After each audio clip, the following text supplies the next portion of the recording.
and welcome to the Driver Reviews channel. I'm Vicki Butler-Henderson, and today we are looking at a car that has been much loved in America for decades, but has been given an electrifying makeover for Europe. It is the Ford Explorer. The name has been on big, bold SUVs in the States since the early 90s, and today's interpretation is smaller and plug-powered. Prices start at around £40,000 through to around £50,000. And before you settle down and watch our review, please press like and subscribe so that you're notified each time we post something new. This colour has got to have the best name ever. Blue my mind, and well worth the £800 option any day of the week. Now, there are two versions at the moment on offer, an all-wheel drive Explorer and then a rear-wheel drive one. There are two specs as well. This is the top spec premium, which is likely to be the best seller. To give you a steer on dimensions, it is a little bit smaller than a Land Rover Discovery Sport, but this absolutely shouts that it is 100% electric because of the big, bold front end. The rest of the car, I really like the styling. I think it is simple and functional, but you can make your own mind up because I'm going to step out now and you can have your own tour of the Explorer.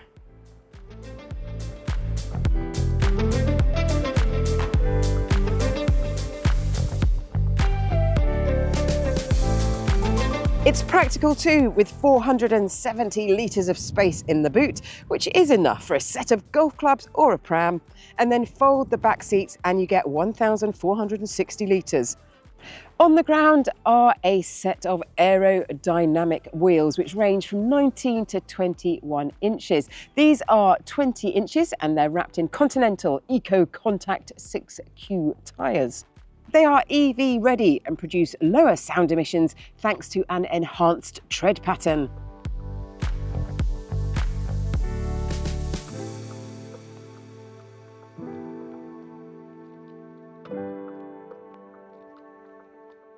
Ford says this space is minimalist and digitally inspired, which it is.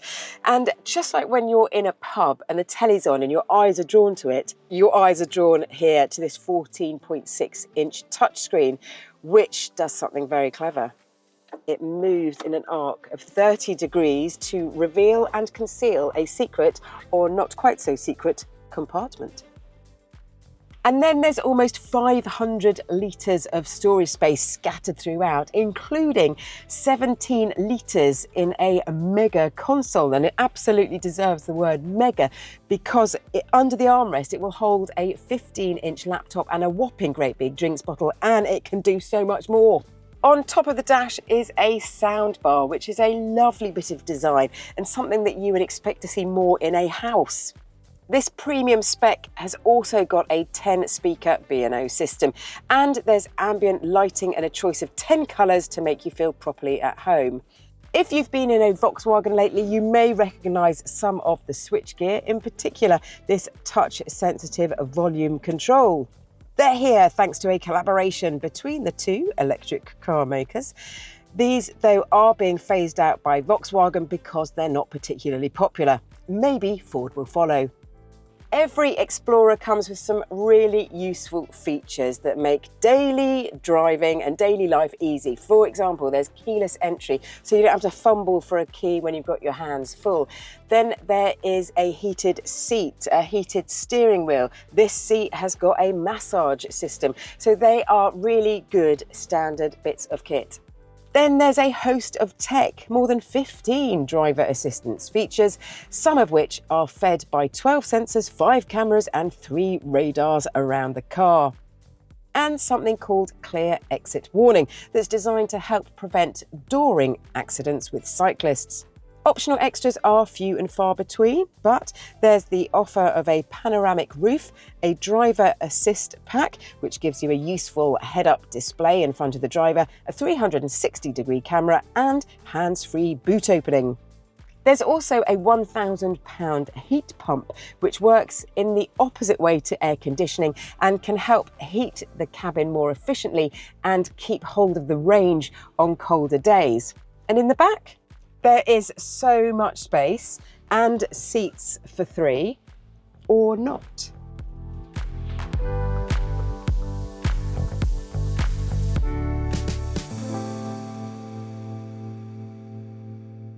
DriverReviews partners with many of the largest tyre retailers in the world, bringing you thousands of verified and unbiased customer tyre reviews. Our independent reviews cover over 70 different tyre brands across all price ranges and feature leading brands including Goodyear, Dunlop, Michelin, Continental, Hankook and many more. So when you're searching for new tyres, look out for the DriverReviews logo to give you peace of mind that the reviews come from real customers just like you.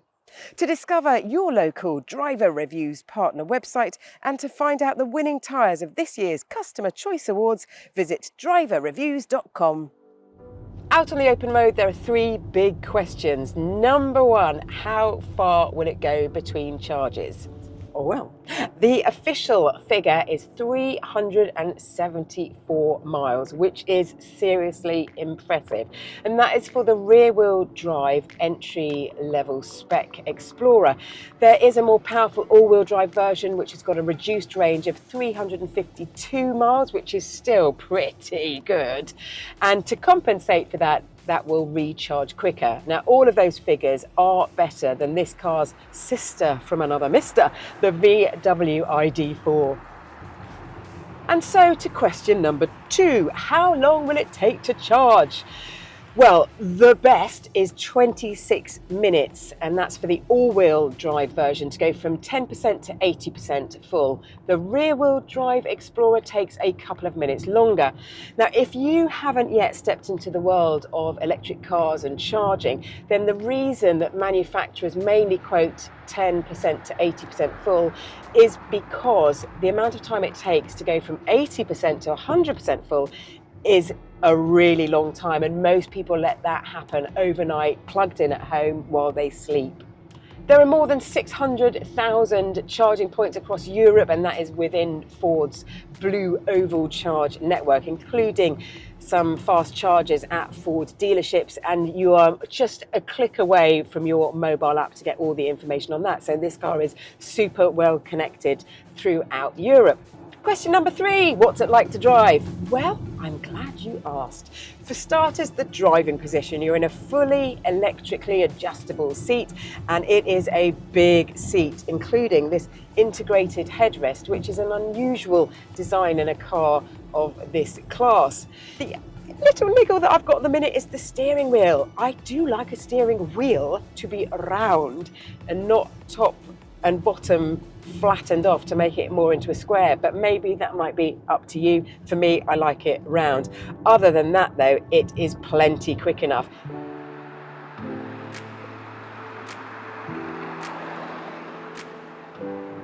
The quickest Explorer at the minute is the all-wheel drive version, and it hits 62 faster than a Focus ST. It takes 5.3 seconds to do that, and it'll tow up to 1,200 kilograms. This rear-wheel drive version is a little bit slower off the mark, but it is still plenty quick enough. It's an electric car. You get over 500 Newton meters of torque in one big burst. The suspension system copes admirably on our roughy-tufty potholed roads, and everything has been tweaked as well for optimum handling on European roads. And it does cope very well, but the steering, which is super light and really useful around town, is a bit too light for me when it starts going round the bends. I would like a bit of steering to kind of, fight back a little bit. There are different driving settings as well. So you've got Eco if you want to make your range last as long as possible. Then there is Normal and Sport, and this just beefs everything up, including the steering. And here is the weighted steering that I have been looking for. Here it is. Great. That is super. Now, occasionally my palm has been hitting this little button on the bottom right-hand side, but it's one of my favourite buttons ever invented, and it is for a heated steering wheel. So I don't mind that being hit at all, but it might annoy you. There's a good amount of noise insulation here. You can't really hear much tyre noise or road noise, so that helps, gives the car a premium feel. It does have a regenerative braking system which harnesses as much of the energy as possible. But if you want to be super keen and harness more, then just put it into Ford's revised B mode, and then that acts like a one pedal. So I'm lifting off the throttle and it's coming to a stop. And that system is smoother than ever. Overall, it's got a really nice feel about it. I'd describe it as playful.